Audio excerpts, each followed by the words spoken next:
Hello, my darlings. Welcome to our second flipped classroom video while I'm out, because while Mr. Volel is away, the flipped classroom comes to play. Try as hard as you might, you can't escape me.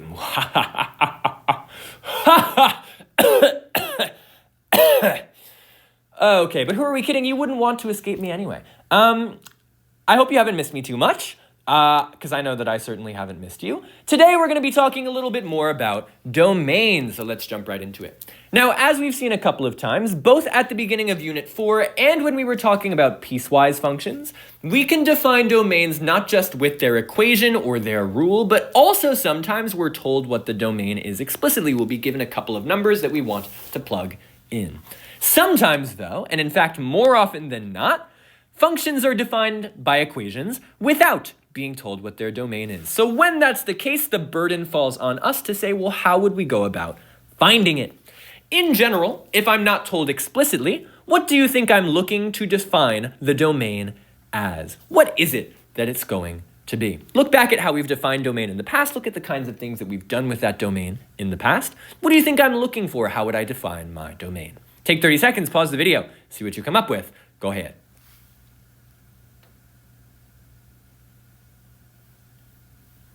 And stop. Well, in general, usually I use the domain to find range because I'm interested in building the graph of a function. I want to be able to plot it. The only things that I can plot on the Cartesian plane are real numbers. So we will say, when we're not told what the domain is explicitly, that our domain will be the set of all real inputs, so any real number that I can plug into the function, that will give me a real output. So any number that I can plug in that will give me something that I can put on the y or f of x axis is okay. What are the only two outputs then that I wouldn't be able to work with? Where are the problems going to be? Take another 30 seconds, pause the video. What are the kinds of things that I can't plot on a real axis? Go.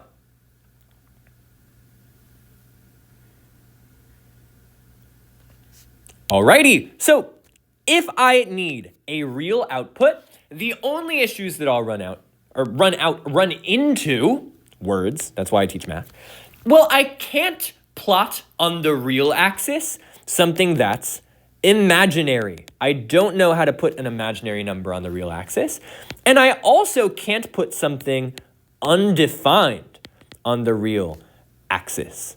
So as long as I don't have an imaginary output or an undefined output, then I'll be okay. There are only two functions that we've talked about thus far that will give us these options. Which ones are they? Which ones could result in imaginary and undefined outputs? Go.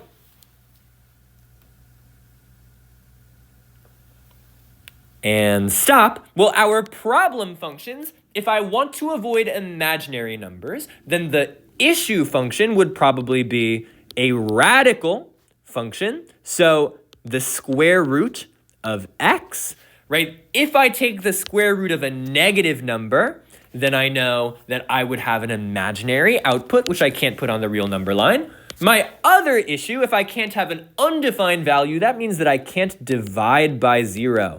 So any rational function, something like 1 over x, where there's a variable in the denominator, I just need to make sure that that denominator doesn't end up equaling 0.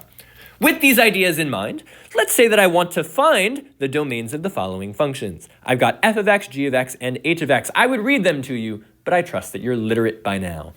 What are the domains of each of these functions, right? I need to think about possible restrictions that I could place to avoid potential imaginary or undefined outputs. Take 2 minutes. We're going to talk about this one together, but I want you to try it on your own first. What do you think the restrictions are that I'll need to put on the domains of each of these functions? Go.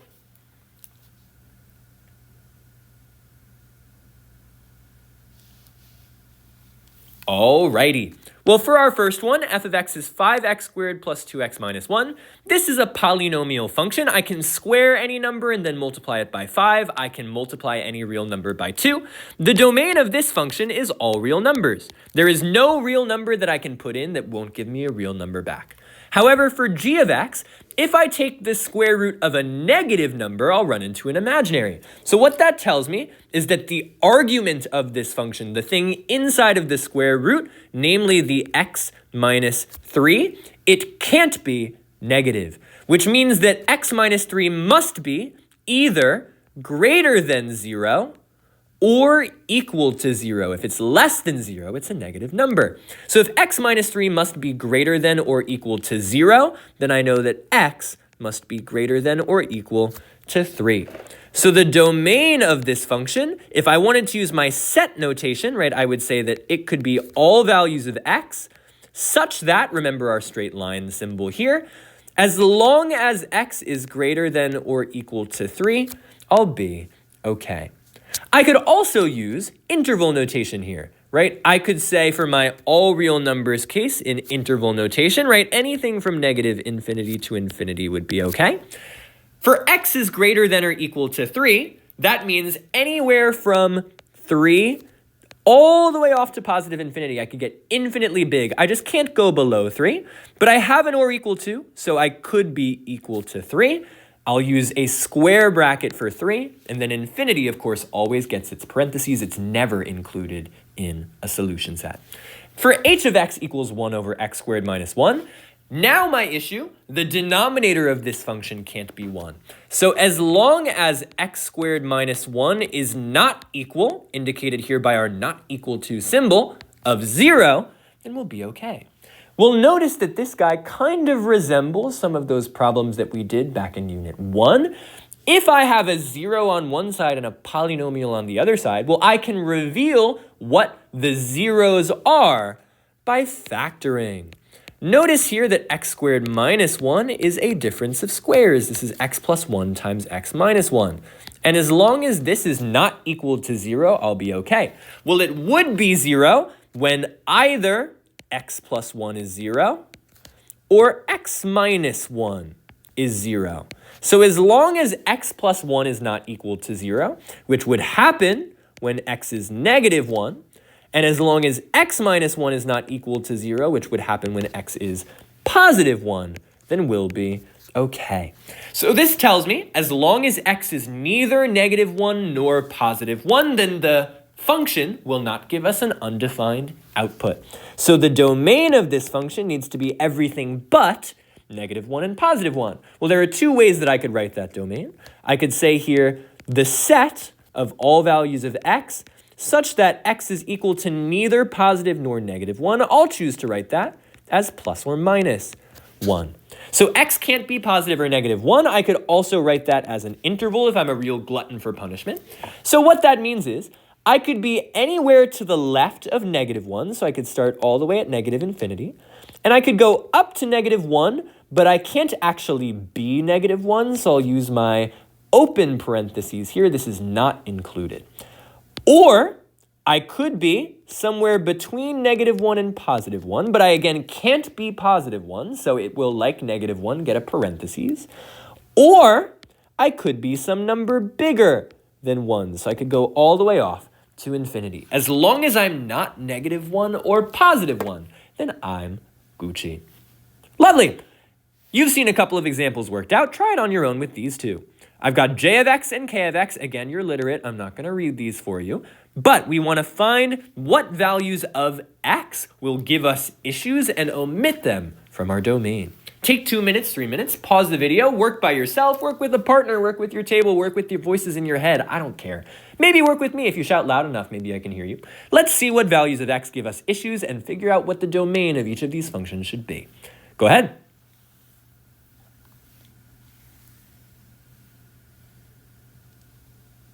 And stop.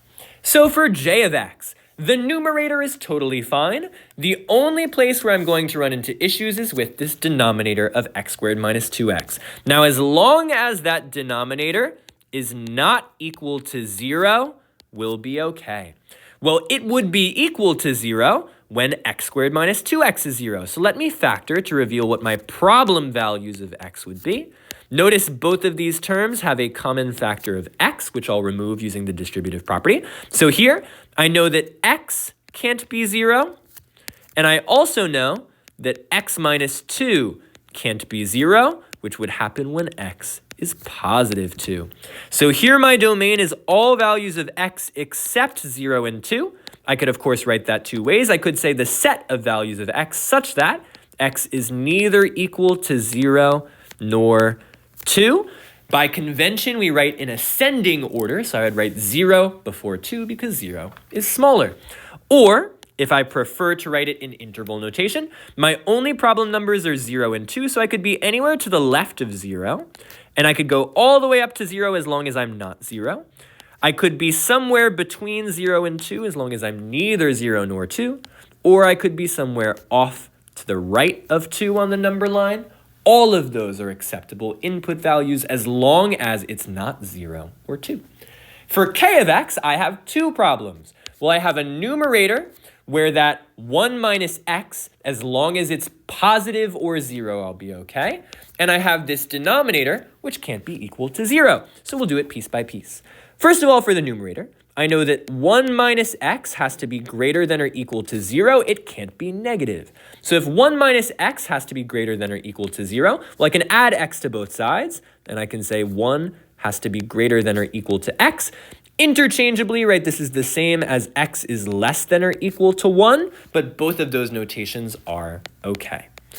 And I also have a denominator where I've got 2x to the third minus 3x squared minus 8x plus 12. I know that this cannot be 0. To reveal what my problem values of x are, let's factor.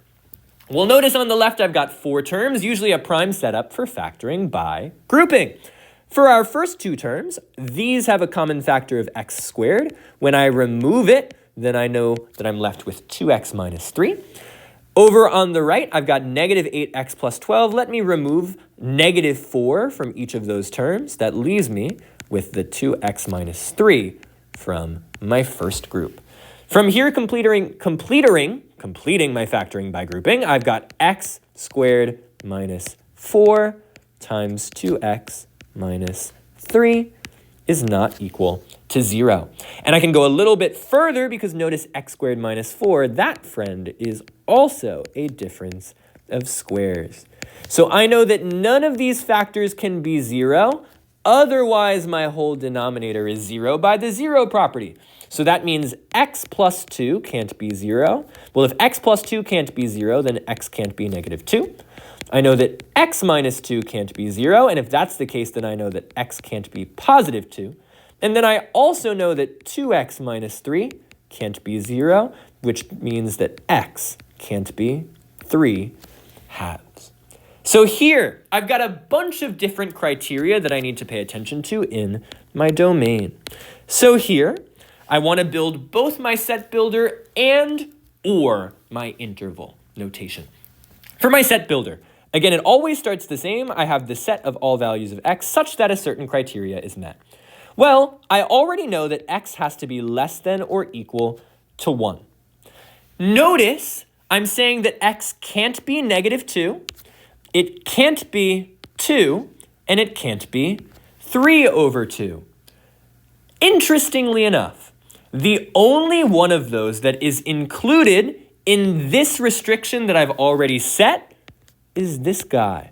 The 2 is already not less than or equal to 1. Neither is 3 over 2. So, for the sake of having already set this criteria, I can functionally ignore these guys because they're already not included in that interval where x is less than or equal to 1. So the only other criteria that I need to set, it can't be less than or equal to 1, it must be less than or equal to 1, but in that range, I just can't be negative 2.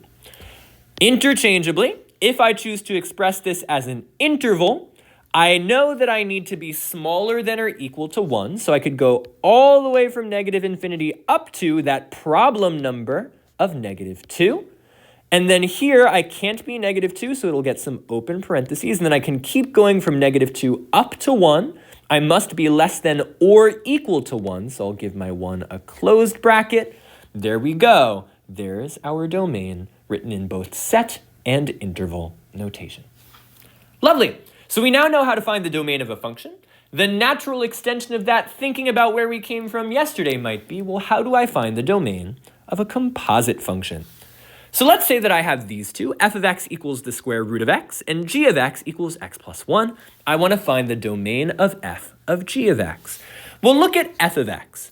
F of x, it has an issue if x is negative, right? 0 is fine, 1 is fine. But if I take f of g of x, remind me, 10 seconds, how would I find this composite function? Go. 5, 4, 3, 2, 1, and stop. Well, f of g of x would be the function f of x, so a square root, but then x is getting replaced by the rule for g of x, which would be x plus 1. Originally, I couldn't plug -1 into f of x, but could I plug -1 into f of g of x? Well, yes, right? I can do -1 plus 1, that's 0, and I can take the square root of 0. So the interesting thing about finding the domain of a composite function is that the layers of our composite function will impact what the valid inputs are for our outer layer of our composite. So, just like when I was evaluating, I want to think in layers. My strategy is going to be, well, let me see what's okay for g of x, because if I get something undefined for g of x, then it can't go into f of x. And once I've got f of x, then I'll worry about my outer layer, which is f of g of x. It has been transformed by whatever g of x was. So, starting with my inner layer, I need to find the domain of g of x. Well, g of x is x plus 1. I can add 1 to any real number. The domain of this guy is all real numbers. So there's no restriction on the inner layer. Let's see what the restriction is on my outer layer of the square root of x plus 1.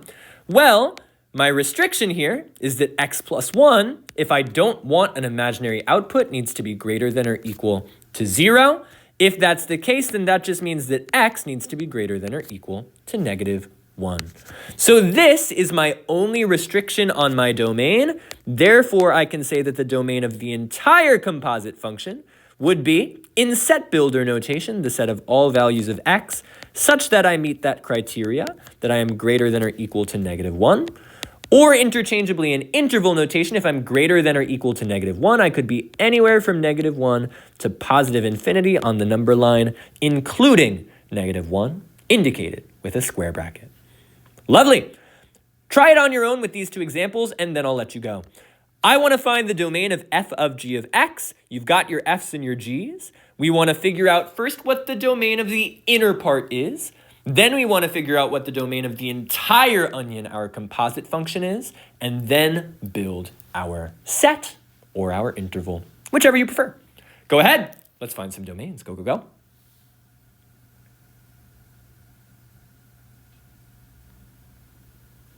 And stop. So here I want to find the domain first of my inner layer and then of my outer layer. Starting with g of x for a, I know that the only issue here will happen when x is equal to 0, so I have to omit 0 from my domain. Now I need to find the domain of f of g of x, which will happen by finding f of g of x first. Well, f of g of x would be 7 over x plus 4, but x is getting replaced with our rule 2 over x from g. So here's our composite function. And now the issue happens when this denominator of 2 over x plus 4 is 0. So now this denominator can't be 0 either. Let's find the value of x. So here, I'm going to start by subtracting 4 from both sides. I want to try and get x by itself. So that would tell me that 2 over x can't be -4. And you will hopefully remember from unit 0, if I want to move an x out of the denominator, well, I can accomplish that by multiplying both sides by x. Doing so, on the left side, times x and divide by x, these undo each other, and I'm just left with the 2. Can't be equal to -4x. And then if I divide both sides by -4, I would show that x cannot be equal to 2 over -4, which reduces to -1/2. So here, x can't be 0 from the inner layer, and it can't be negative 1/2 from the outer layer, which tells us that the domain of our function will be all values of x with the exception of negative 1/2 and 0. Interchangeably, as an interval, I could be anywhere to the left of negative 1/2, but I can't be 1/2. Or I could be some number in between negative 1/2 and 0. Or I could be some number off to the right of 0, but not 0. For our next one, f of x equals 1 over 7 minus x, and g of x equals the square root of x plus 5. So again, thinking in layers, I'll start with the inner layer of my onion function. I've got x plus 5. I know that if I want a real output, I need this guy to be greater than or equal to 0, which means that x must be some value greater than or equal to negative 5. Now for my outer function, I need to start by finding what that composite function is. So I want to find f of g of x. Well, that would be equal to 1 over 7 minus g of x, and g of x is the square root of x plus 5.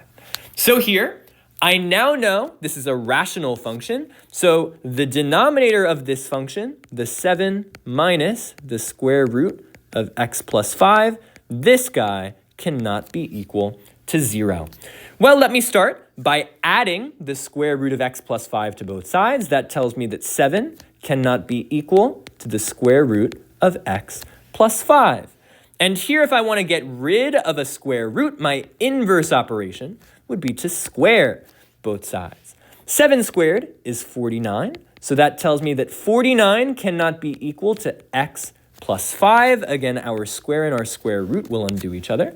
And if x plus 5 can't be equal to 49, subtract 5 from both sides. That tells me that 44 can't be equal to x. So here, for my domain, x, notice, can be any value greater than or equal to negative 5 as long as it's not 44, which I will express as such.